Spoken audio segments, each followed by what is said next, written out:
I love a good ghost story. It's like finding a piece of gold in a river of rocks.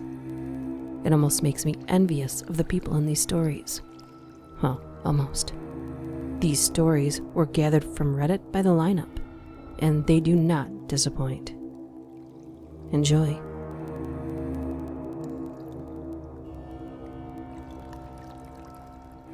A few years ago, Tantum had just been through a rough divorce from their high school sweetheart.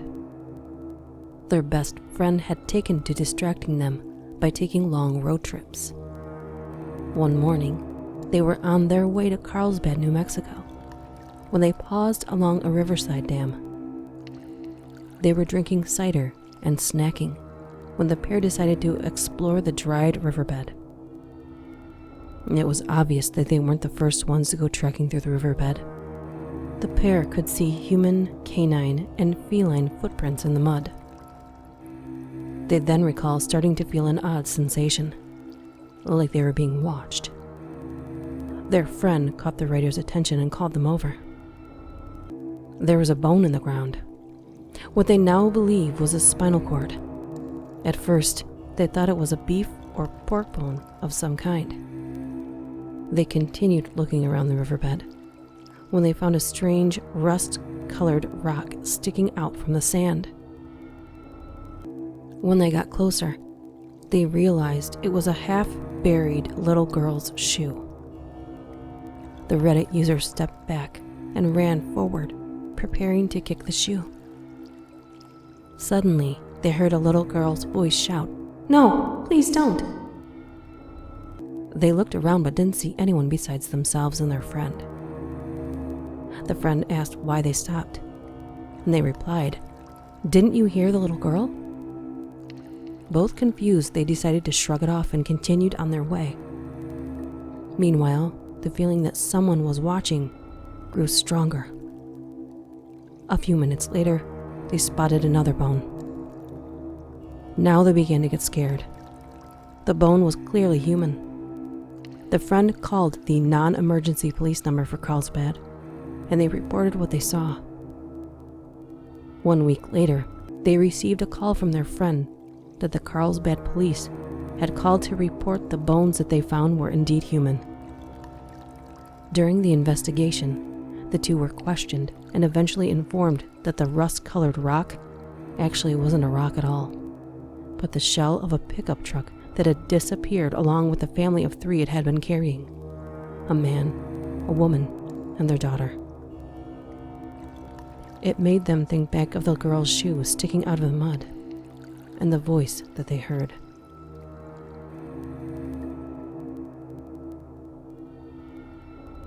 Last year, Smolbean Dean went to a friend's house for a party. Around 1 a.m, the group decided to use a Ouija board. The Reddit user was the only one who believed in accounts of the paranormal, so she was hesitant when her friends brought out the board. But instead of giving her friends more reasons to tease her when it came to the paranormal, she acted as if she didn't believe in such activity. They then began asking the board questions. They started with a few normal questions, and nothing really exciting happened. Then someone asked if the spirit wanted to hurt them, and it responded with, "Only one." The group started to get creeped out at this point, and rightfully so. When one friend asked the natural follow-up question, "Who?"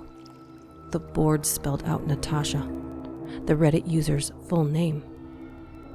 It should be noted that she doesn't care for her full name, and everyone calls her Tasha instead. Tasha then left the room while her friends continued playing, but found out later that night that the group forgot to say goodbye to the board. Anyone familiar with a Ouija board knows that closing the interaction with the spirit is crucial before stopping the use of the board. Needless to say, she was very nervous. After this, Tasha has no memory of the night. She only remembers getting a migraine and nosebleeds. Her friends took videos of her acting strangely, speaking with a changed voice, and a few instances of her talking in other languages. However, that night wasn't the only time this happened. In the days following, Tasha's parents reported the same things happening. And once again, she remembered nothing but migraines and nosebleeds. About 2 weeks later, she was back to normal, or so she thought. Tasha was suddenly hospitalized for an excruciating pain in her kidney, so bad that it almost shut down. The doctors tried everything, but couldn't figure out what was wrong. On the day she was scheduled for surgery, the pain suddenly stopped, and 1 day later she was released. Since that incident, she has never felt like she was truly alone. Sometimes she feels someone grabbing her hands or neck, making it difficult to breathe. She's always believed in the paranormal, but this experience made it far more real for her.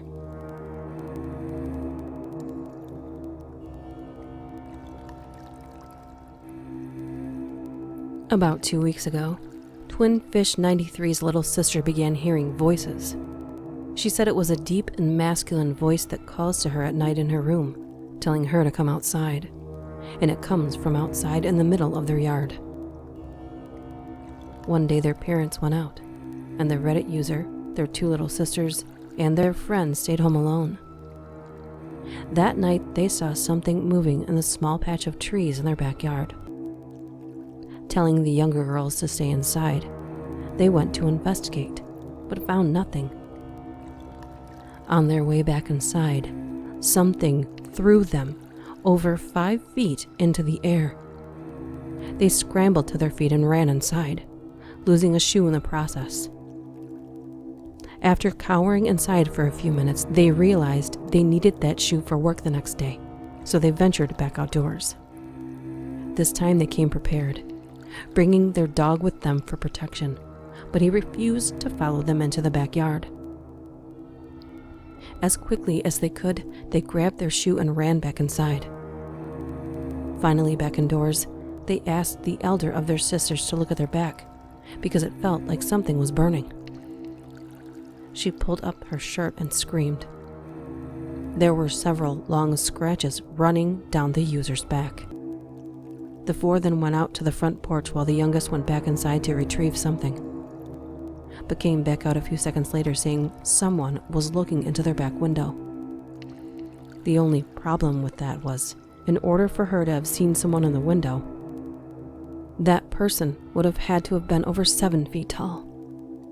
Now thoroughly freaked out, they decided to remain on the porch until one of their parents came home.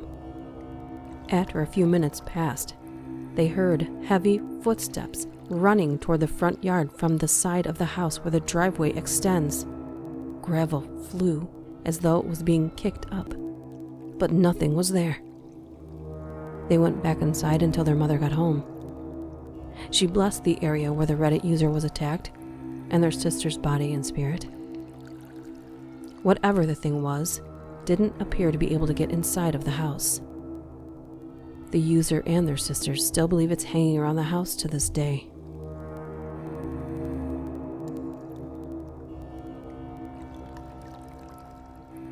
I grew up in an older home in Florida. I have 2 brothers, and since I was the only girl, I got to have my own room on the 2nd floor. A room that I would end up fearing at night. We lived in this house until we moved when I was 17.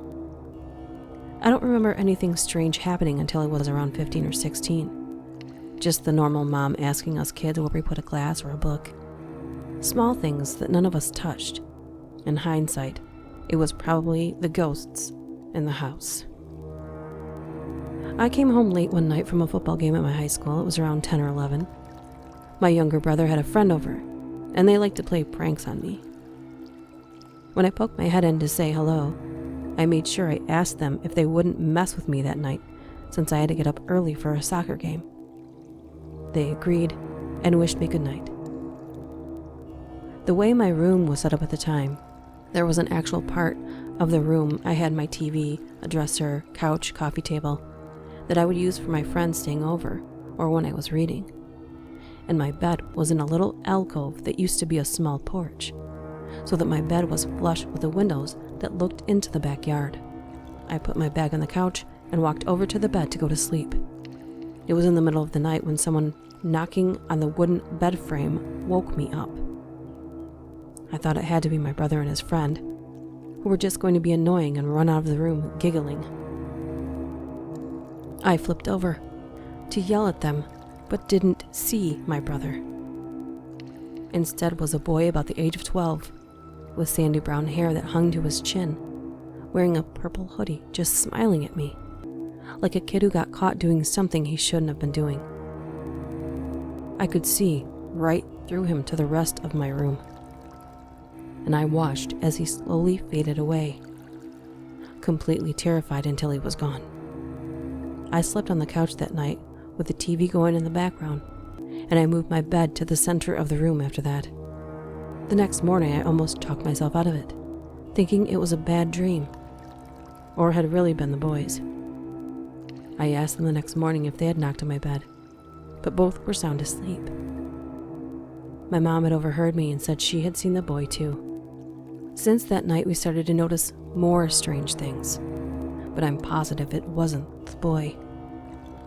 There was a man, a mean man, that I could feel at night in my room. We would hear footsteps walking around upstairs when all of us were in the kitchen. Books would fly from the shelves, and glasses would be pulled down and break. Our dogs would stand at the bottom of the stairs that led to the second floor and just growl. One of the most eerie things was the smell of a cigarette smoke in the downstairs hallway. No one in our family smoked inside ever. One of the last things that happened before we moved was my brother waking up to see a tall, dark figure standing over me while I was sleeping. The entire family at that point had seen or experienced something. The boy was just a kid who wanted to be known. The man was something else. And none of us were sad to drive away from that house for the last time.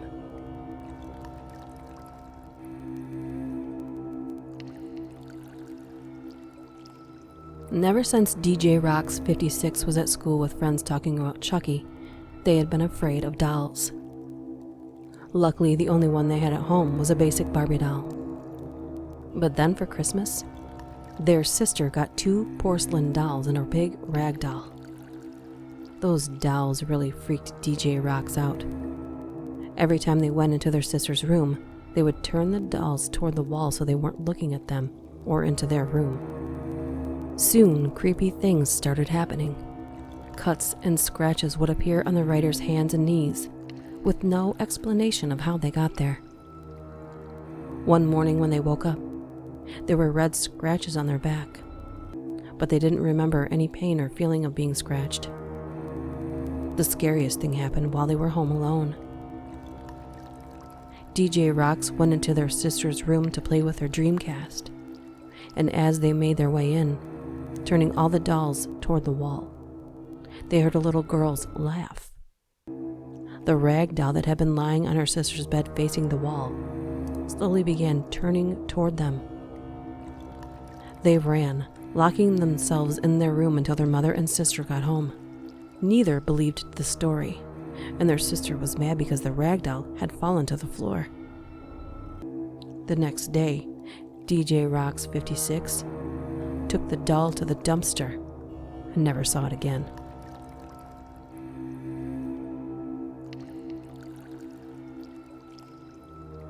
When Raging Clues was 16 or 17, he had just moved into a new house with his mother and sister. He had the bedroom in the basement. About a month after moving in, he started noticing bizarre things. Hangers would sway as though there was a wind, and he often heard light, unexplainable knocks in the middle of the night. It was creepy enough to make him move all of his belongings to the spare bedroom upstairs. One day while he played video games in the basement, a mist shot out from behind their television, up the wall, and across the ceiling. He bolted out from the basement, told his mother, who told him it was just his imagination. Over the next few months, he started hearing knocks and seeing objects move again. Slowly, it started getting stronger. Then whispers started. Then, painful screams. Soon it was happening every night without fail. One night he was left alone while his mother was away for business, and his sister slept at a friend's. It was 1 a.m., and very little was happening, paranormally speaking. He was about to fall asleep when he heard a loud shriek of his name. He slept the rest of the night with the lights on. The next few months passed with only minor incidents, but then things got really crazy. Late one night he was watching television in his room when his bed started shaking. At first it was only a small tremor, so he ignored it. Then he began feeling something pulling at the covers from the foot of his bed. A cold hand grabbed his ankle and tried dragging him. He screamed, and his mother and sister came running. At that point, it was clear something was going on, and his mother called the people who sold them the house and told them what had happened. The former owners, although offering no real reason for the intrusions, had their priest come to bless the house. The occurrences never fully stopped, but they did become much less frequent and intrusive after the blessing.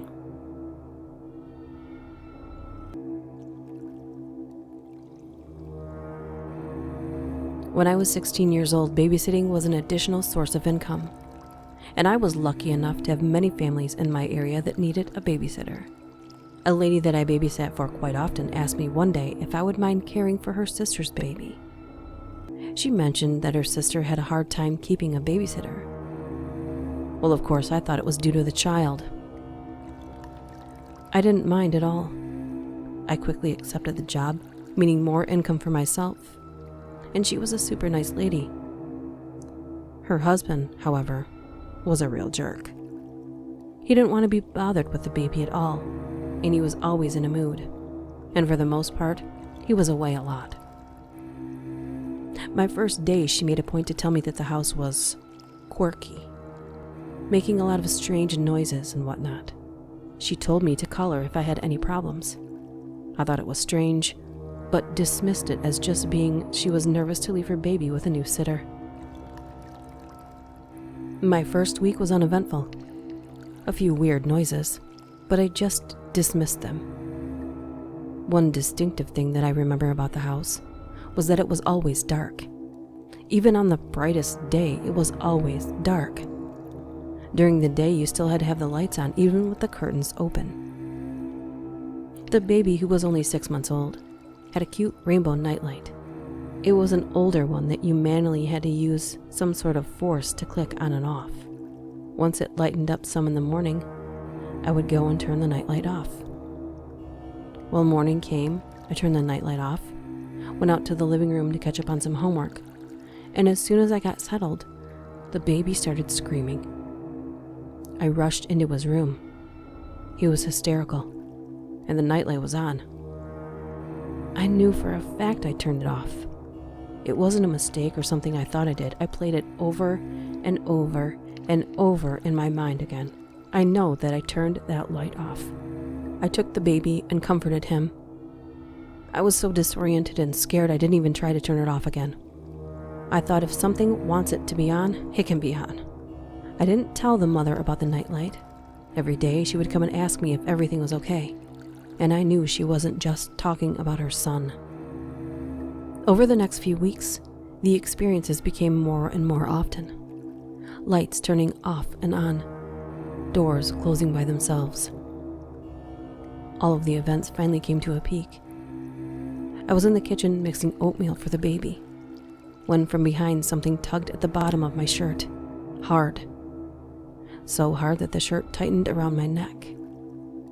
I turned around and no one was there. I screamed and ran into the living room, where the baby stared at me from his high chair like I was crazy. I didn't tell his mother about this either, and I have no idea why. Maybe I was scared she would think I was crazy. Maybe I just didn't want to bother her with it. That fall, her and her husband moved out of that house, making their stay only 10 months long.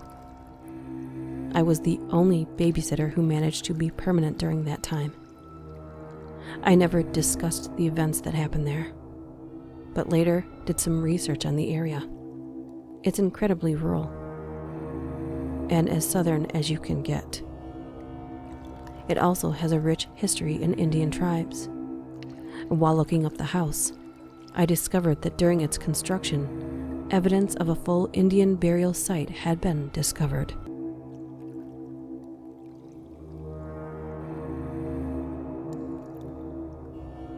One day T. Penning wasn't feeling very well, so they stayed home from work. They were in bed asleep on their back with a pillow over their face when they heard their door open. They were still half asleep, so they didn't fully register the door being opened. Then they felt a pressure on their stomach like someone was poking them with 2 or 3 fingers. They jumped and heard the sound of retreating footsteps, but the pillow was still over their head so they couldn't see who or what it was. The footsteps sounded more like a light pitter-patter than actual human footsteps. Assuming it was their mother home from lunch break, they thought nothing of it at first. Checking their phone, they saw it was only 10 a.m., much too early for their mother to be home. As they were sitting in bed, exactly what had happened began to settle in, and they started getting very nervous. Suddenly, the door opened. They ran from their room through a different door that leads outside and called their mother.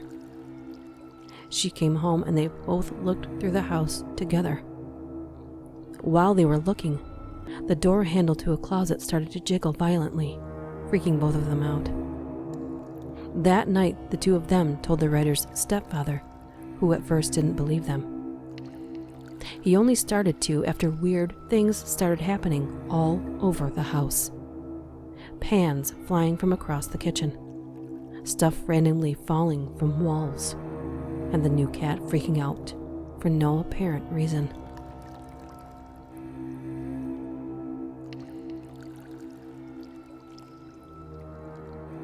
One night, H. Hurd was at a friend's house. She was downstairs watching a movie, and their friend was upstairs playing video games. Feeling neglected, she fell asleep despite feeling deeply uncomfortable, like she was being watched. She went back to sleep after asking her friend if he'd be coming to bed soon. When she awoke again, it was to someone touching her face, saying, "Don't worry, love, I'll be down soon." She disregarded it as a dream and went back to sleep. She was then awoken again by the same voice saying, I know, I keep using this excuse. I'm coming soon. I really do miss you." This time she knew something wasn't right. She got out of bed and searched the entire downstairs area, but found nothing. She heard snoring upstairs and knew her friend was sound asleep. Since it was now 7 in the morning, she got ready and left for work. The next time they were together, she asked her friend if he'd been messing with her that night. He said no, but at that moment, a song came on the car radio that sounded exactly like the voice. She asked who the singer was, and he said it was his best friend's band. His best friend had been the lead singer, but committed suicide a year before. They'd lived together for a while now, and most of his stuff was still in the house. It appears that at least his dead ghost friend hadn't wanted her to be alone.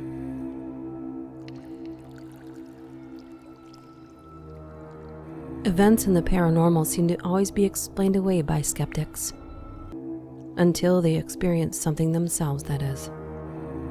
While many believers are itching at the chance to have something like this happen to them. As for myself, I know to be careful what I wish for. See you next time.